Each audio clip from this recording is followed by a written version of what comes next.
honorable organizers, dear friends.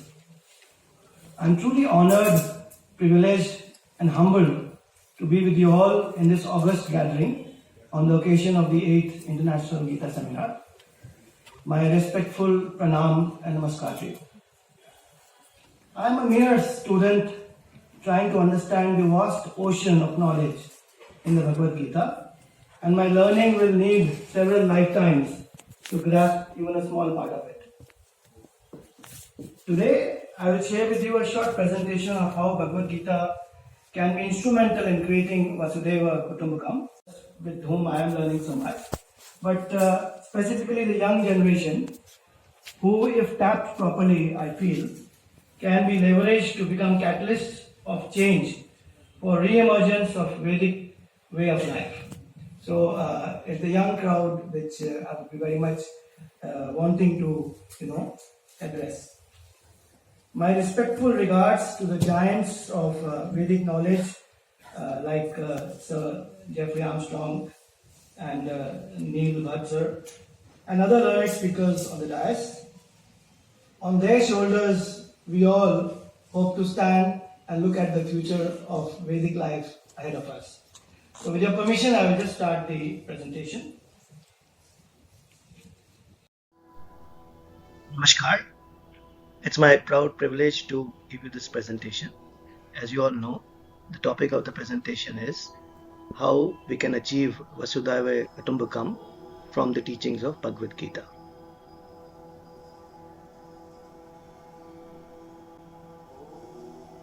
This is just a brief introduction which was given in the 8th International Gita Seminar.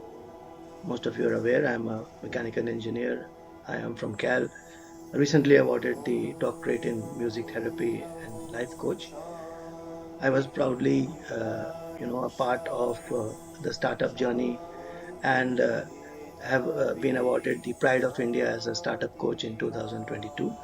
Also one of the top 20 coaches of India. I featured in Forbes India in September 20 and been regularly featured in Economic Times, Hindustan Times, Times of India, etc. Recently, apart from my musical journey and the journey of the startups, I was deeply influenced by the teachings of Vedanta and Hinduism. And in this spiritual journey, I've been able to compile my thoughts in a book, my spiritual journey of finding Krishna within. So I'll be very happy to share that book with you, whoever is interested.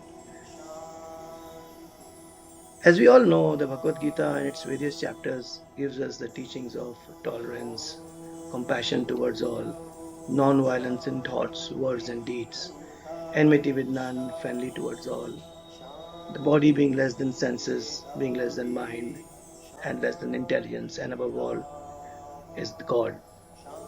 And the message of doing good to all without expecting returns. In this presentation, we will refer to these verses at a very, very macro level, and the interpretation of that is available by so many learned scholars and students like myself who are more learned than what I am. My journey is very, very recent. So I will be approaching the subject on a very conceptual macro level.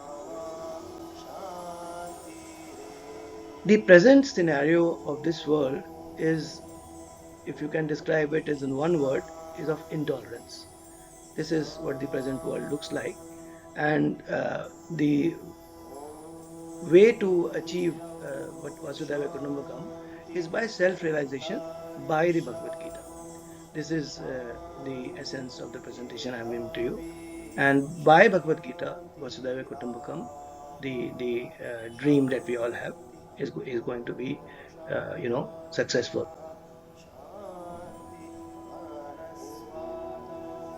So in this world at present, which is of intolerance, what is it that we see around? We see intolerance, we see hatred, violence, exploitation, discrimination, oppression, injustice, suffering, a world deeply divided by religion, region, language, color, belief, and extremism, terrorism. So all of this is the world at present we see all around us. All this has a definite effect on our behavior, and we are, in a vicious cycle of hatred and anger, negativism and aggressive behavior, being self-centered, having no feelings for others, being confused, being unhappy, having lost the purpose of life, suffering, sadness, irresponsible, frustrated, helpless, pessimistic, generally caught in a vicious circle. All of this naturally will have some thoughts in our mind leading to a lot of confusion.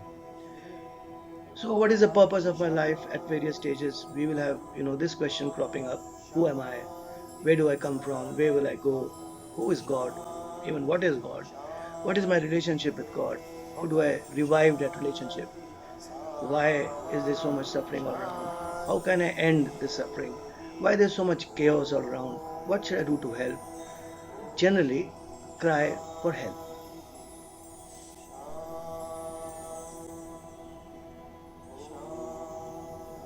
If we break up the intolerance, the anatomy of intolerance, the way I see it is starting by ignorance. So we are blinded by ignorance.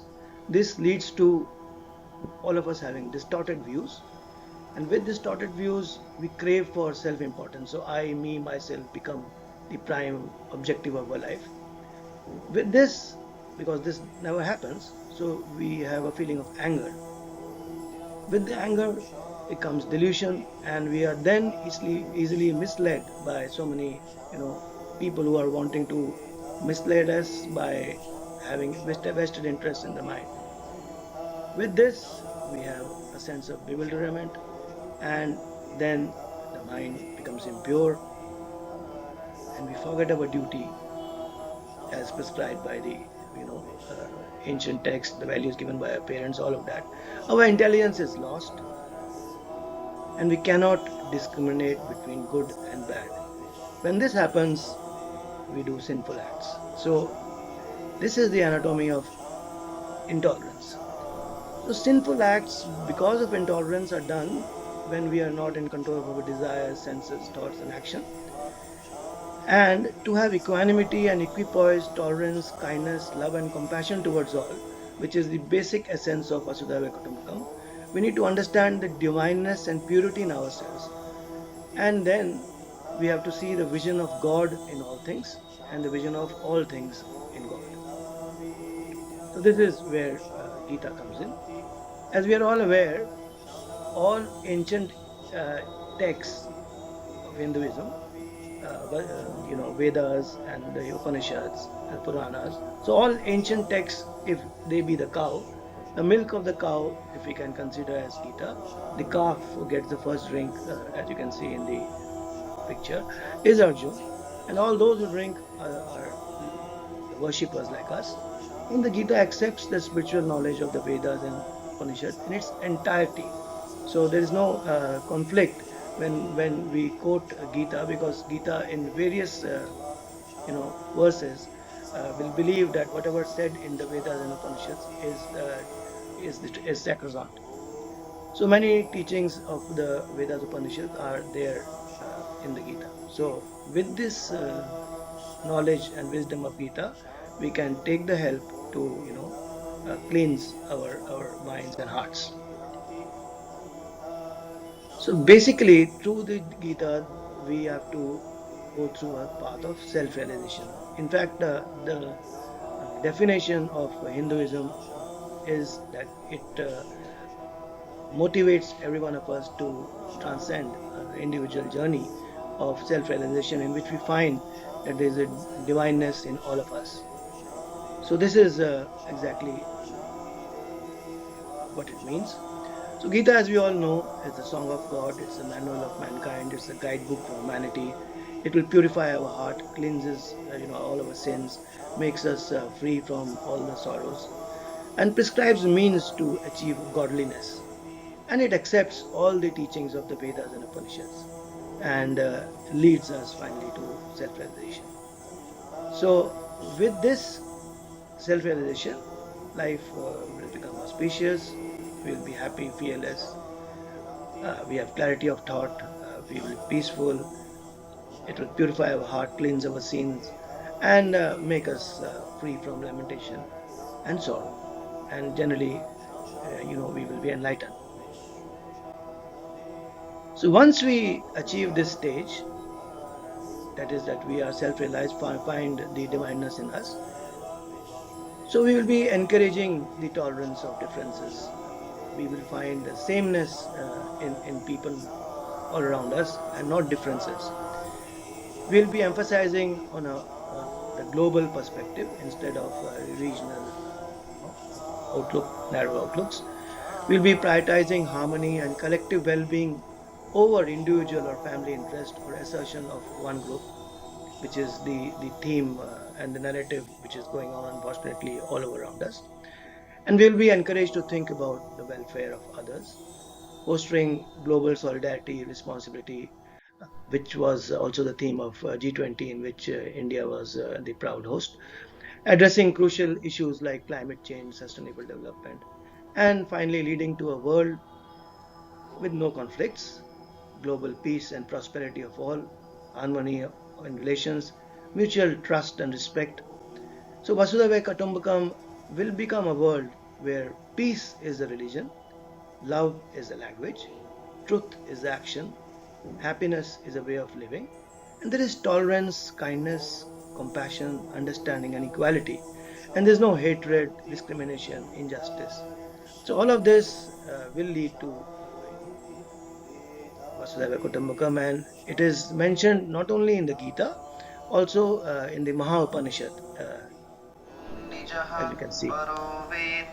So this is a concept which is ancient, which we have to now re-energize and make it happen through inside-out approach that I'm proposing.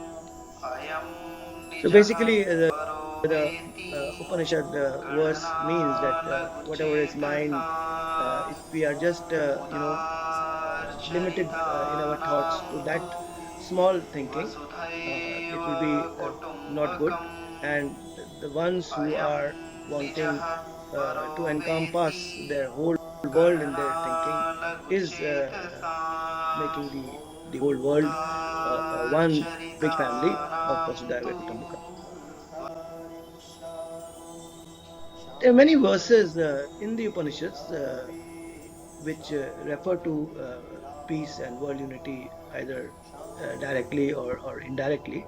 And there are three mantras that we all, are aware, and we use them. Om Sarve Bhavantu Sukhina. We all are aware of this. May all become happy. May all become free from illness. May all see what is auspicious. May no one suffer. Om peace, peace, peace.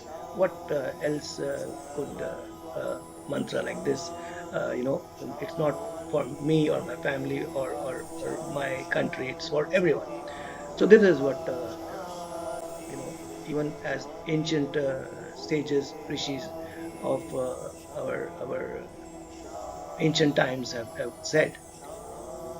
The second verse, Shanti Antariksha Gun, Shanti Prithvi, Shanti Rapa, we all utter it so many times, and we all know that it is meaning that peace radiates there in the whole sky, in the vast ethereal space everywhere. May peace reign all over the earth, in water, in all herbs, trees, creepers. So all of this we are unconsciously or maybe semi-consciously saying it multiple number of times, but this is going way beyond thinking only of ourselves, and it goes and transcends to the entire world.